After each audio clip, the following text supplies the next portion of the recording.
Olá, alunos! Olá, internautas! Eu sou o professor Antônio Carlos e, dando prosseguimento ao nosso curso de Direito Constitucional, na aula de hoje falaremos sobre o poder constituinte.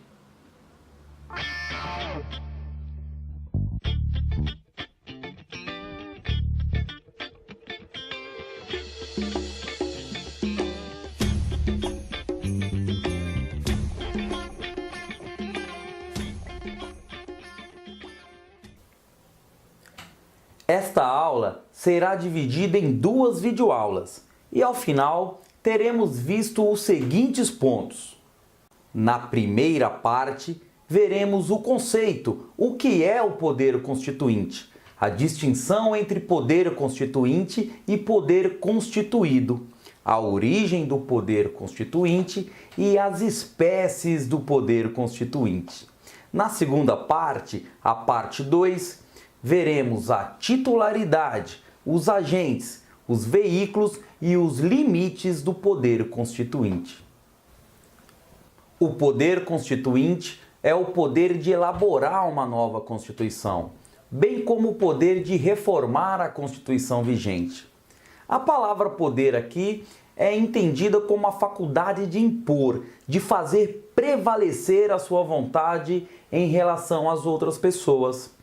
O poder constituinte, então, estabelece uma nova ordem jurídica fundamental para o Estado. É importante distinguir o poder constituinte dos poderes constituídos. Ora, o poder constituinte, o poder que elabora a Constituição, não pode ser confundido com os poderes constituídos pela Constituição. Quais? O poder executivo, o poder legislativo e o judiciário. Obviamente, o poder constituinte está acima dos poderes constituídos e não pode ser confundido com nenhum deles. A ideia de uma Constituição como fruto de um poder distinto vem do constitucionalismo francês. Aqui um parêntese. Professor, o que é o constitucionalismo? Vamos guardar de uma forma geral que o constitucionalismo é um movimento político, jurídico, cultural e histórico que visa a limitação do poder estatal. Assim, a ideia de uma Constituição como fruto do poder constituinte, que elabora uma nova Constituição, que elabora uma nova ordem constitucional para o Estado, vem desse movimento. Mais precisamente de um livro chamado O Poder é o Terceiro Estado, de um padre político francês chamado Emmanuel Sieyès, ou Abade Sieyès, um livro importantíssimo para o movimento da Revolução Francesa de 1789, considerado a Constituinte burguesa. Então, temos aqui a ideia de um poder fora do Estado, um poder do povo. Outro ponto importante para nós e bastante cobrado pelos examinadores é relativo às espécies desse poder, pois o poder constituinte pode ser dividido em poder originário e poder constituinte derivado.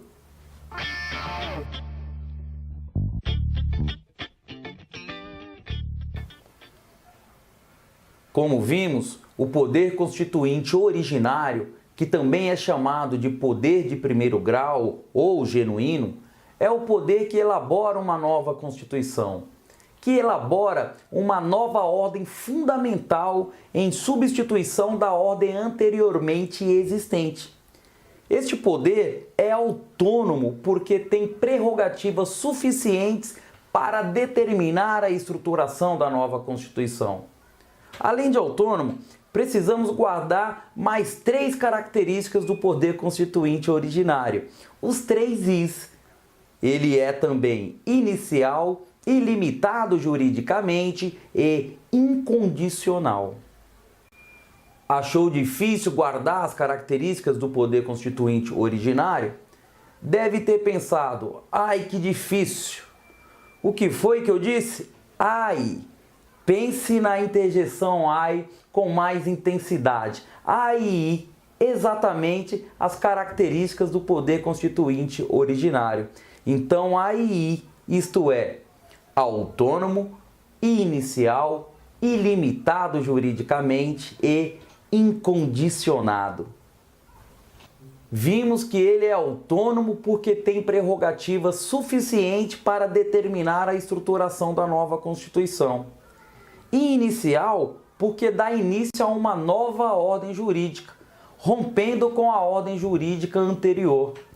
É ilimitado juridicamente porque não se vincula aos limites impostos pelo direito anterior. E também incondicionado e soberano na tomada de decisões, porque não se submete a qualquer forma prefixada de manifestação. Esse poder constituinte originário é permanente. Dizemos que ele é um poder político.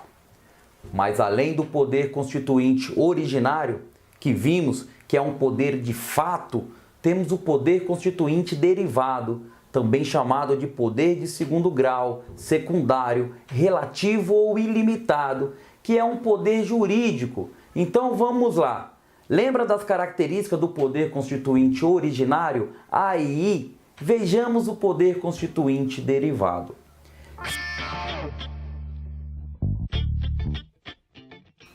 Se o poder constituinte originário é autônomo, o derivado é subordinado, porque sujeita-se à ordem jurídica implementada pela Constituição. Por isso, é um poder jurídico e não de fato. E se o poder constituinte originário é inicial, este poder é derivado, justamente porque é instituído pelo originário. Se o poder constituinte originário é ilimitado, o derivado é limitado. Ele tem várias limitações impostas pela Constituição. Um exemplo claro são as cláusulas pétreas, que veremos na próxima aula. E mais, se o poder constituinte originário é incondicionado, o derivado é condicionado, está vinculado a condições de exercícios pré-estabelecidas. Mas agora, prestem atenção porque é aqui que reside as maiores confusões por parte dos alunos e candidatos. O poder constituinte derivado é dividido em dois: poder constituinte derivado reformador e poder constituinte derivado decorrente. Atentem que o reformador subdivide-se em dois: o poder de reformar e o poder de revisar, ou seja, temos o poder reformador propriamente dito, que é o poder de realizar a alteração formal do texto constitucional, isto é, de fazer as emendas constitucionais. E como essas emendas são feitas? Está lá no artigo 60 da Constituição, que prevê a modificação de certos dispositivos constitucionais e exige para sua aprovação maioria de 3/5 em ambas as casas do Congresso Nacional. Então, vimos que o poder constituinte derivado reformador é o poder de reformar e revisar a Constituição. Pois bem, o poder de reformar é o poder de fazer emenda constitucional. E o poder de revisar, o chamado poder revisor, é responsável pela revisão constitucional, procedimento previsto no artigo 3º do ADCT. Lembrando que a revisão constitucional brasileira já foi realizada em 1993, 5 anos após a promulgação da Constituição.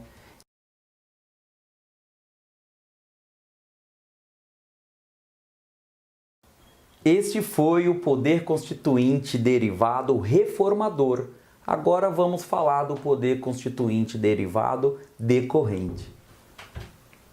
O poder constituinte derivado decorrente é o poder dos Estados-membros para elaborar as suas próprias constituições.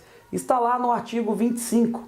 E cabe lembrar que na nossa Constituição atual, o poder constituinte decorrente não foi estendido aos municípios, que são regidos por leis orgânicas dos municípios. Está lá também no artigo 29 caput. Nossa, professor, isso é muito difícil.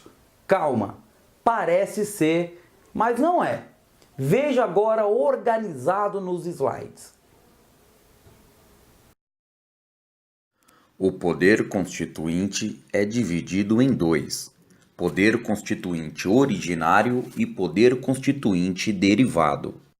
O poder constituinte originário é autônomo, inicial, ilimitado e incondicionado. É o poder de criar uma nova Constituição. O poder constituinte derivado é subordinado, derivado, limitado e condicionado, e divide-se em dois: reformador e decorrente. O reformador é o poder de fazer reforma ou revisão à Constituição. O poder de reformar é o poder de fazer emenda constitucional, com previsão no artigo 60 da Constituição. O poder de revisão é responsável pela revisão constitucional e está previsto no artigo 3º do ADCT. O poder constituinte derivado decorrente é o poder de criar e reformar as constituições dos Estados-membros. Com isso, encerramos essa primeira parte da aula. E na aula seguinte, falaremos, entre outras coisas, dos limites do poder constituinte. Continue conosco e até a próxima aula.